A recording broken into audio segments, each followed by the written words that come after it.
Good evening, guys. Ken at Tortoise Capital, nightly strategy podcast for March 15th, 2023, the Ides of March.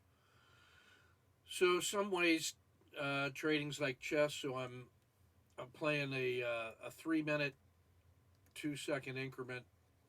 I get 5 seconds left on my clock. I'd set this play up so I had rook on the seventh rank with the supporting bishop. I get 5 seconds left. I get three different moves at checkmate, moving the rook to G3, G4, G5, controls this,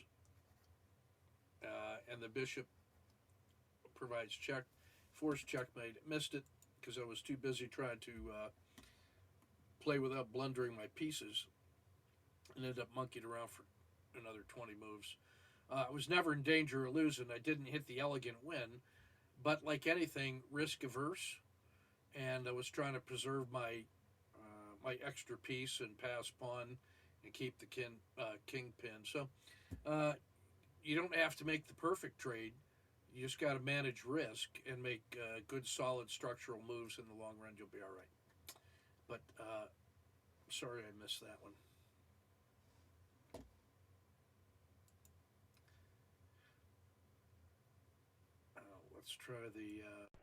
Let's try the correct microphone.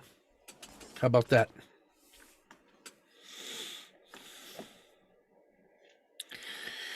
All right, so let's go to the. Hey, just while we're here, there are some courses available.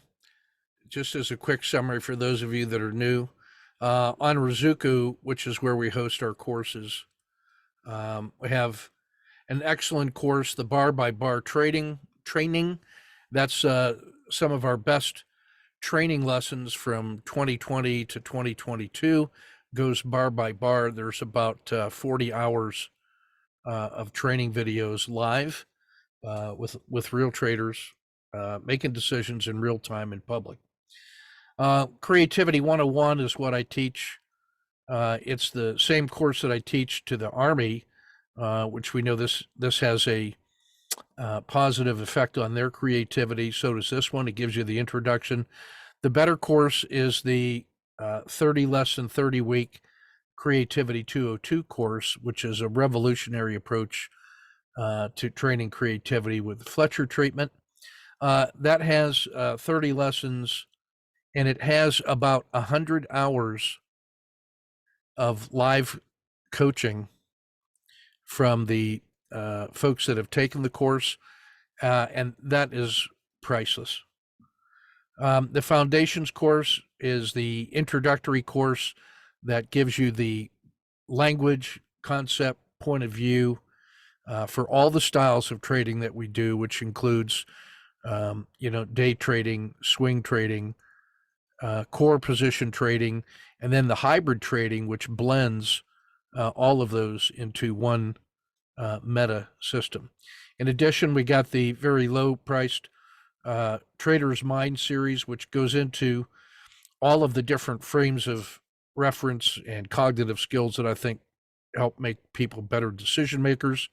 I use this for all my leaders in the Army. These are just ways to get you going. The meditation one is very good, as is the resilience, especially good. Goal setting 101 is very good as well.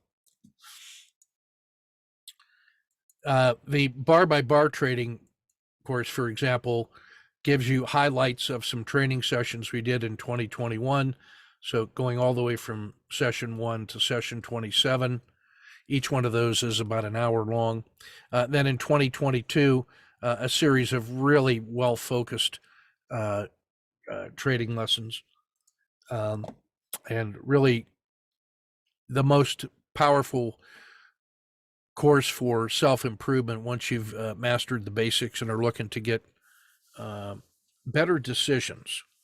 The Harvard Business Review talks about this. They say, stop planning and instead make better decisions. And the reason they say that is that you can get trapped into the perfection game by trying to get too much information to jam into a perfect plan that'll be ready for the future. They say you can never get there. So instead, what you want to do is focus on making good decisions going forward. And then once you know what the decision is you have to make, then you can pull in just the information that you need in order to populate your decision space and then make good decisions with managed risk going forward. This promotes action. Uh, Excessive planning produces paralysis analysis, you know. Um, so the bar by bar trading is what the folks who have taken it have said is really the thing that helped them the most get through the indecision and managing of chaos. Okay. All right. So let's go ahead and jump into the swing portfolio review. As always, we'll start with Alcoa. These are all on 30-minute charts, so you can see where we've been trading that thing. So yesterday, we initiated Alcoa short as it broke through the belly of the RL10. It had gapped up and then sold off to here, broke the belly, so we got short. It closed well, and then today the bottom just fell out of it, and we got on a standard risk box, we got at here we were +3, so we added a second position. Now we're 2 more are in hand, so that's 3 and 4, so that's +7. Added a third position, and then it just never even got through the river. So I'm holding that one overnight because I think there's a good chance for that to fail. The other metals that we were short during the day, I cashed those. I only wanted to have one of the metals short overnight, but this one's pretty good. That's about 8 or 9 R. Caterpillar, the industrial, it was the same thing. We got short at the same time as Alcoa yesterday. It closed poorly. We added a second position and a third position, and then on the 1, 2, 3 exit at the edge of the river, I decided to make bank on that one, and that was about 1, 2, 3, 4, 5, 6 on the first one, 3 on the second one, and 1 on the third one. So that's about +10 and no overnight risk, and I'll be ready to re-enter that one short tomorrow. My spider sense was to be prepared for a reversal tomorrow, so I didn't want any overnight risk, and I wanted to raise some cash. Cliff, this was a standard intraday play. We didn't have any position overnight, but on the collapse, we took an intraday standard, 1, 2, 3, 4, exited, and then flat overnight for +4.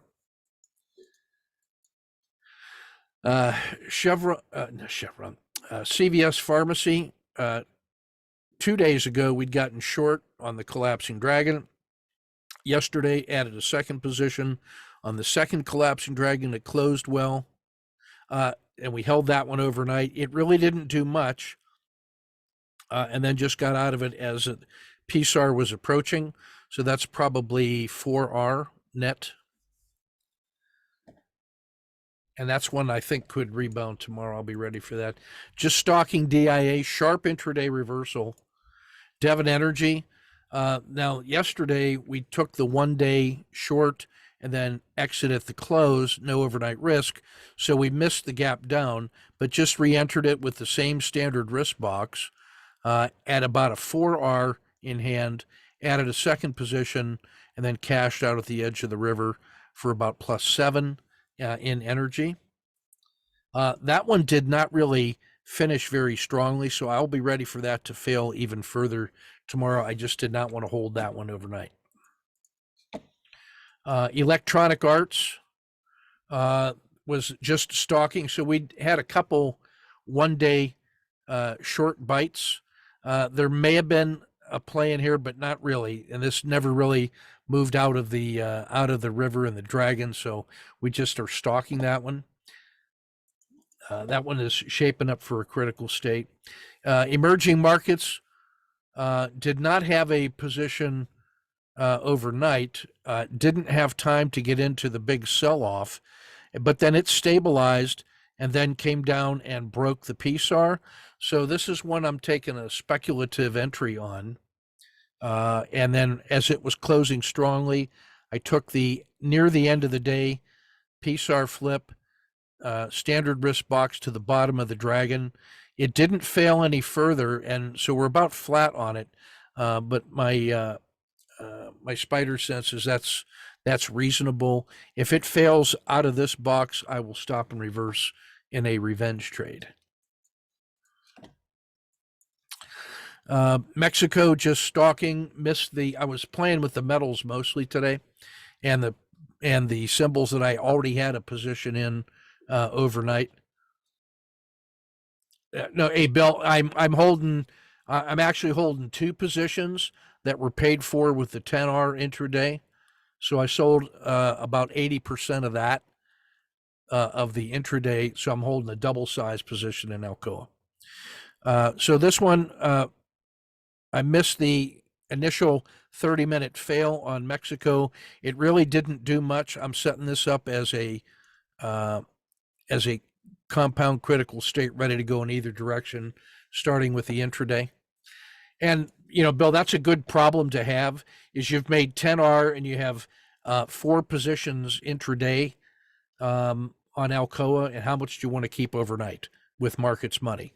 Good problem to have. So I treat it just as a regular swing trade, but with double size because of the 10R win. And that it closed very poorly. So this one is Brazil. So 2 days ago, we tried the short. It gapped against us, so we took the 1R loss. It collapsed yesterday below the, like a COTA 2, and we held it here. And today it just sold off sharply. And then you can't see the exit on this one. I took the exit inside here. I forgot to mark that up. But this is one where after that rebound and failure to fail further, just get it before it hits the PSAR flip. Intel.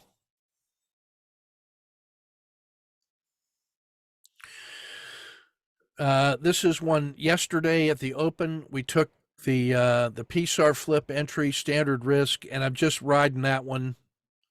It closed really well, and this is part of the narrative we made yesterday that tech is doing really well.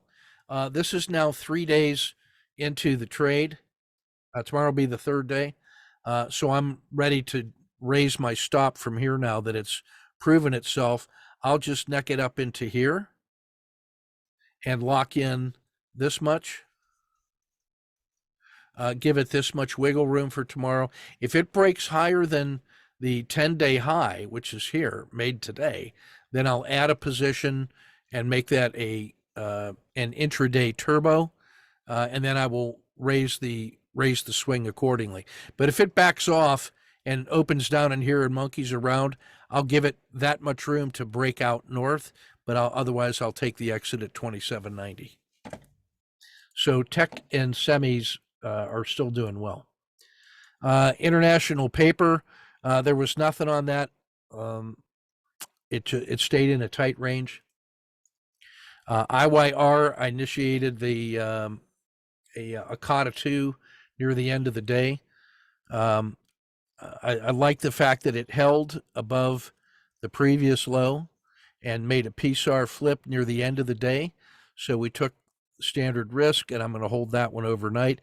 Really looking for it to get north of 84.75. That's the crucial test. If it can get through that price level, then I think it can get up to here, and then that'll be the move I'm looking for. KRE, the regional banks.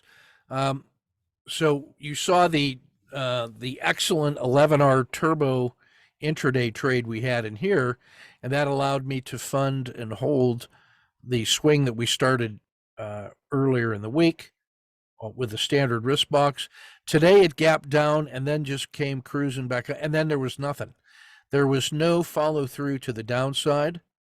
And so on that basis, I closed that trade and captured 1R from this entry. The real money we made inside here, but that funded the longer term swing, and it just had no follow through. I would be ready tomorrow, I think, to get short again in here, but I was surprised to see that there was no other sell off. That may be the total amount of panic, and the rest of the banks are just buying up all the assets and saying nothing to see here. So that narrative may already be over. Marijuana, we had a little bite-sized trade in it yesterday. The gap down was faster than I could react and span of control. It really just stayed in this tight range all day, and I'll be ready for a breakout in either direction. I think it's likely to be up tomorrow. I just have that spider sense, but we'll follow price. Clean energy. Yesterday we initiated on an intraday. It closed poorly yesterday, so we held that one overnight. It gapped down to here, added a second position, sold off, and then just took the exit inside the dragon here for about about 4 on the first one, plus 1 on the second one. So that's about plus 5 and no overnight risk.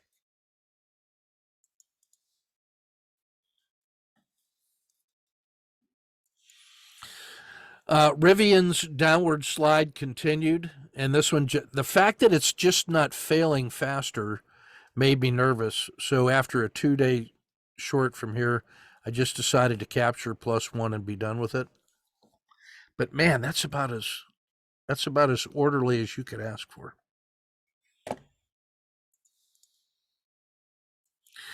On the S&P, you can just see that we've got, this was the worrisome price action in response to the banks, a rebound, a sell-off, and a rebound. So we're right back in the middle of this sideways top. Now, it closed well, and it was instructive that it didn't fail any further and had a nice rebound going into the close. And that's sort of what prompted me about the possibility of some short-term strength.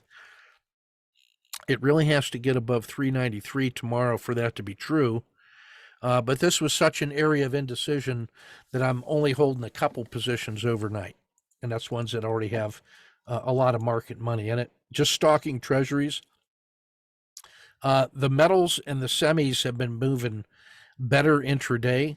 But it's interesting just to see how volatile this has been. It's moved, from 100 down here, all the way up to 100 and almost 109. That's a 9% move in 6 days. That's your risk-free rate of return. It doesn't really jive, does it? Tesla. 2 days ago, we initiated the PSAR flip swing with a bit of a wider stop. It closed well. Yesterday, it held pretty nicely. Today, the sell-off was brief and resumed. And so I added a second position on the COTA 2. And it has to get above 184 tomorrow for this really to be persuasive. If this just starts failing tomorrow, I'll be out of it right around here with a fraction for my trouble. But I'm looking for that to break north of here and then get back to this level up around 193. Lastly, U.S. Steel. This is another one where we initiated yesterday as it rolled over. It closed poorly yesterday. Today, big gap down, added at the 1, 2, 3, 4R in hand. The next 2R battle drill, so we're at plus 8 now, third position. Then exited everything here for about 9, and no overnight risk. So again, I want to take advantage of bird in the hand, and if everything keeps failing tomorrow, then I know how to get back in, and I still have a few positions that would benefit from a gap down. So again, trimming risk, cashing them.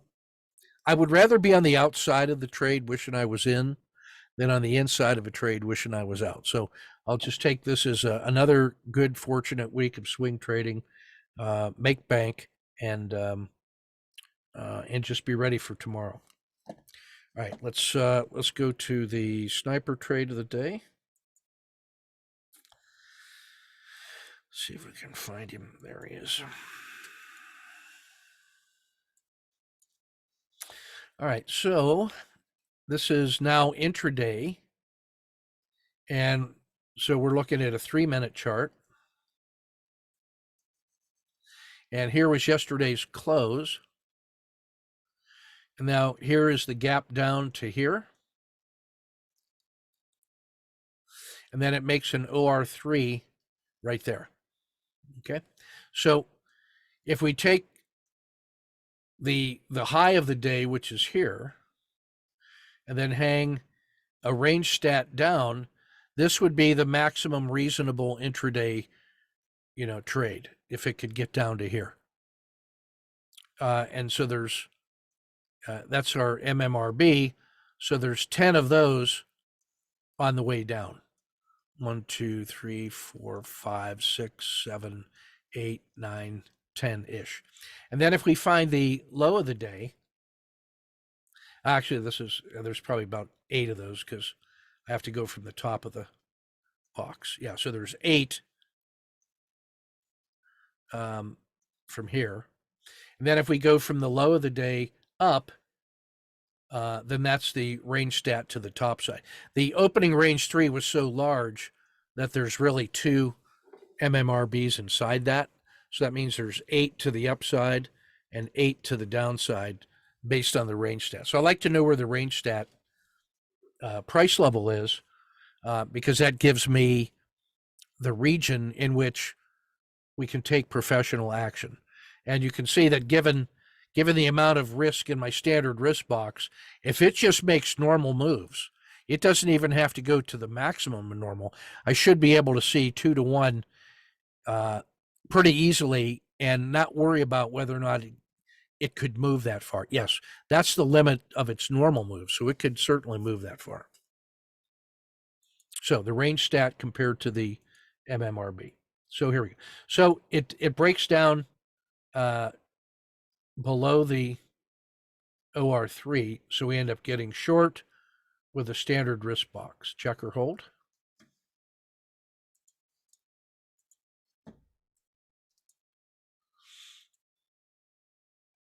It fails immediately for -1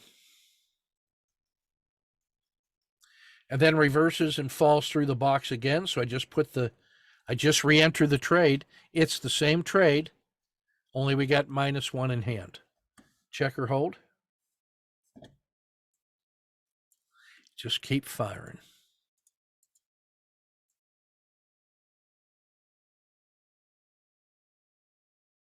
That little shelf formed and then failed. So we have this kind of sideways price action in here. And then it failed out of that. And the PSAR remains strong and pointing down. So I got about 1.5 R with momentum. So I fudge a little bit on the 2R battle drill. And then take the PSAR exit. And so that gives us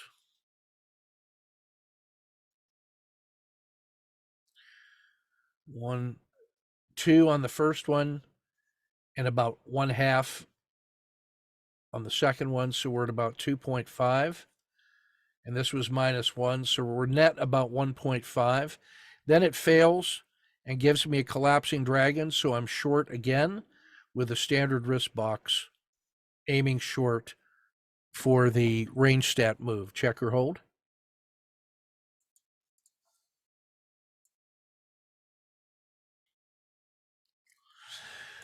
On the 2R battle drill on this one, again, the shelf failed. You get the little R10 wiggle, 2R battle drill. It falls through the range stat. This could be a big move. Third position, standard exit while the third position is still in the money.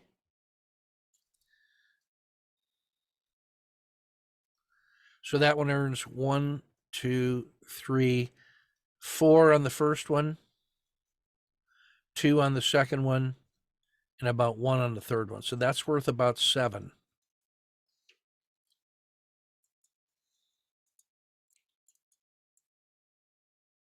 Re-entry.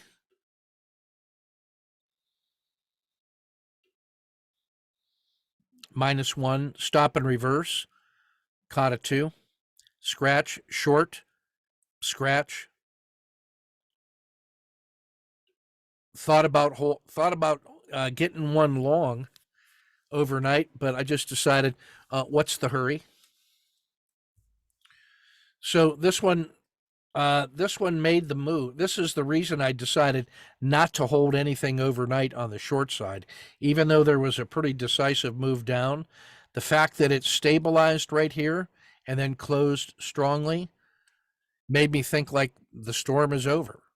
You're cruising along on your little boat and you see storm clouds ahead, and so you rig for heavy weather, and you're able to make some money on the short side, but then as you start coming out of that cloud, and it's still partly cloudy, but you can see sunshine ahead.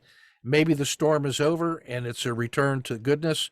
So I'm optimistic about the move for tomorrow, and that's why I only have Alcoa short out of the metals, and have Intel on the long side.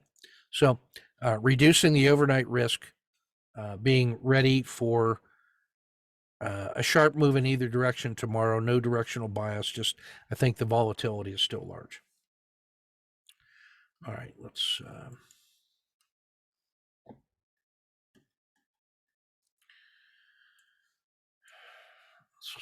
see what we got here. Couple late additions.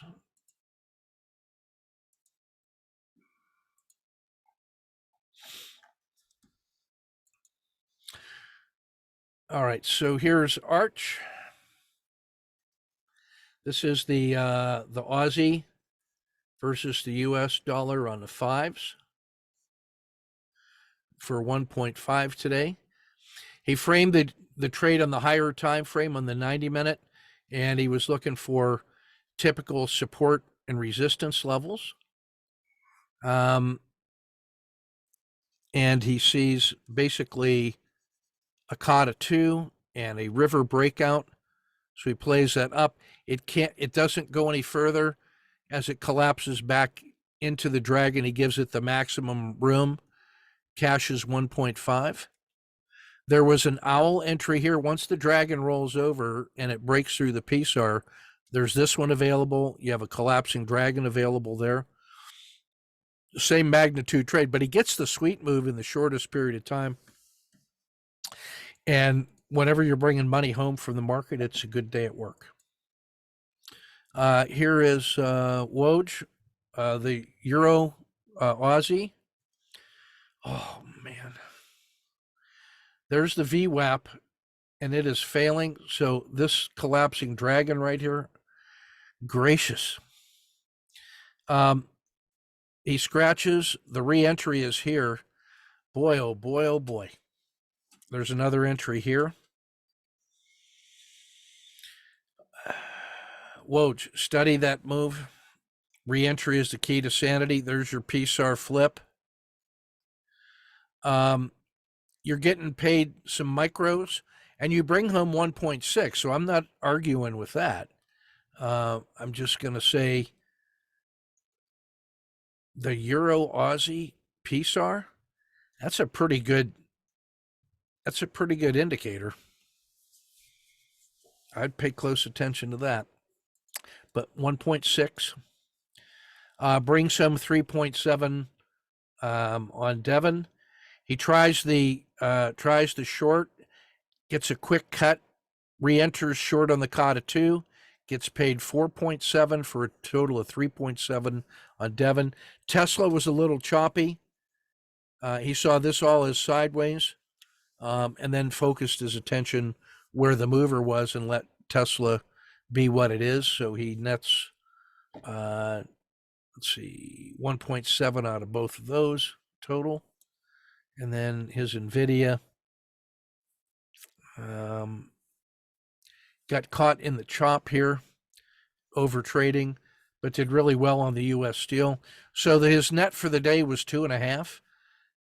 He got well done in the movers.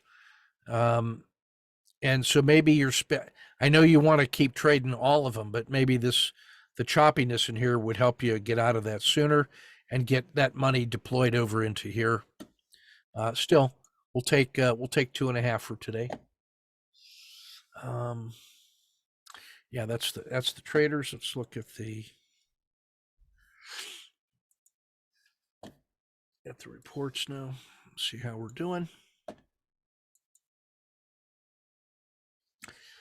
All right, dashboard number 1. We're still within 2% of the 200-day moving average, so that keeps us in sideways. Normal volatility, so sideways normal. Still weakness on the short term. This is starting to get worse on the risk off. A couple more indexes come on board with the channeling long signals.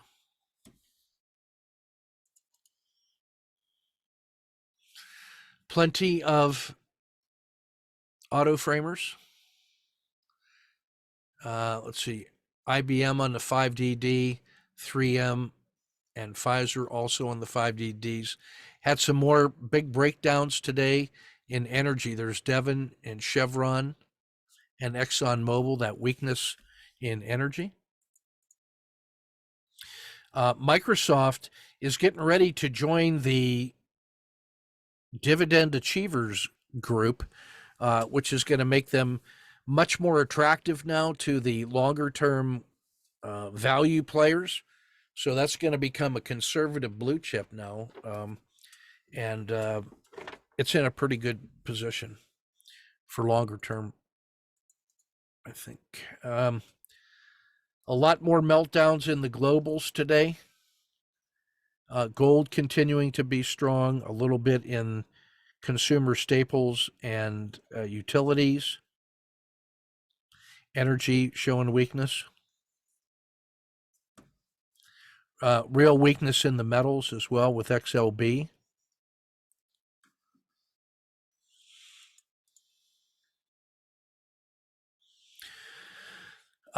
Reduced volatility today and a long distance to the 10-day high gives you plenty of symbols that are in the auto framer mode, buyer's market.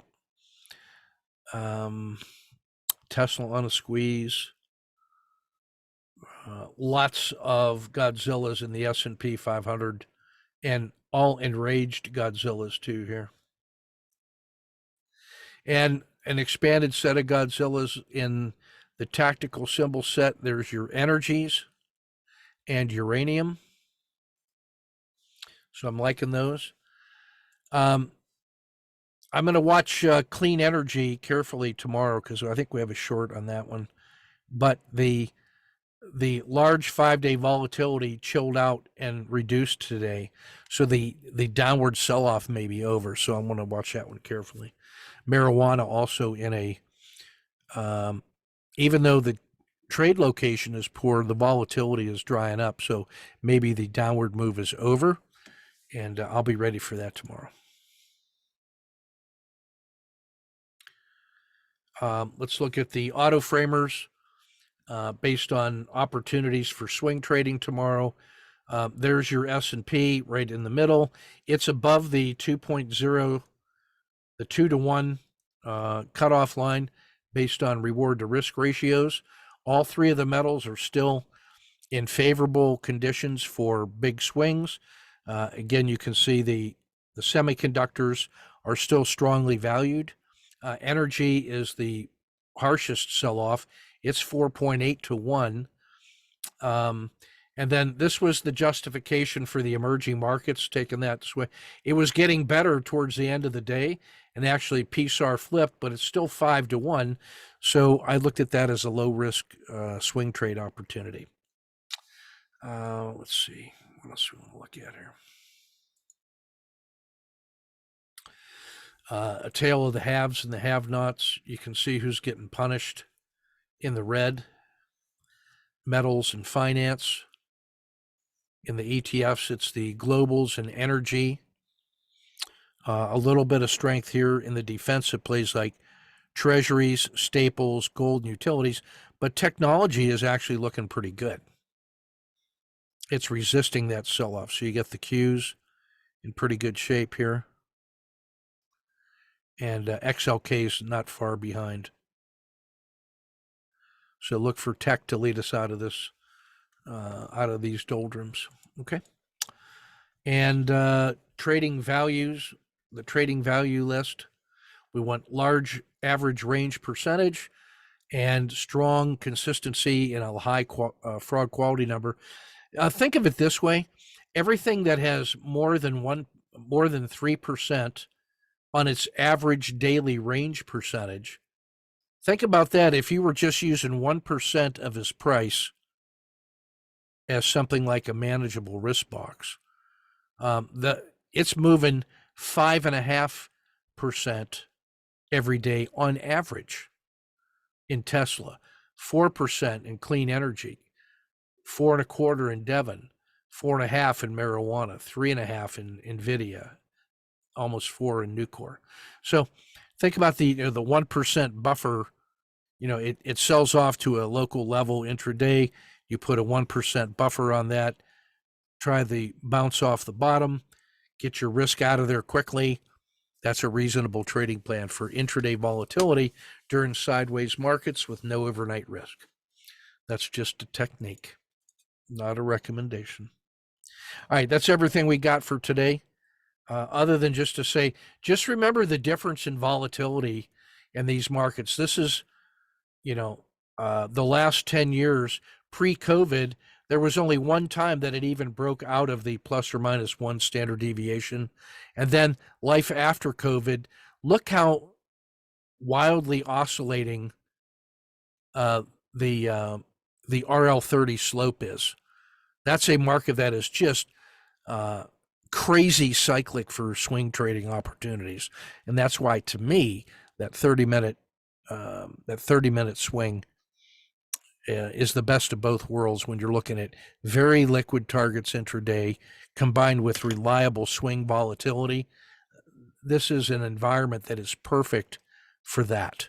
And you see it, I think, reflected in our the nightly swing portfolio. All right, that's everything I got for today. Take good care, and we shall see you tomorrow.